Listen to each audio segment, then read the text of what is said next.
28 जानेवारी 2026 ही तारीख महाराष्ट्र कधीच विसरू शकत नाही, कारण याच दिवशी बारामतीच्या विमानतळावर राज्याचे दिवंगत उपमुख्यमंत्री अजित पवार यांच्या विमानाचा भीषण अपघात झाला आणि अजितदादा सगळ्यांना सोडून गेले। या कटू दिवसाची आठवण पुन्हा काढण्यामागचं कारण म्हणजे आज पुन्हा एकदा त्याच विमानतळावर अपघात झाल्याची धक्कादायक बातमी समोर आली आणि याहून हादरवणारी गोष्ट म्हणजे अजित पवारांच्या विमानाचा अपघात ज्या गावाजवळ झाला तिथेच हा देखील अपघात झालेला आहे।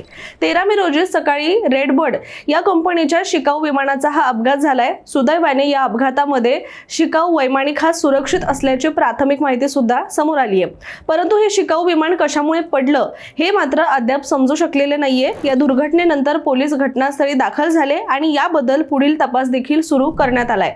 मात्र या अपघाताने पुन्हा एकदा अजित पवारांच्या भीषण विमान अपघाताच्या त्या आठवणी समोर आल्या आणि पुन्हा तीच घटना घडल्याने सुद्धा गावातील लोक सुद्धा हादरले आहेत।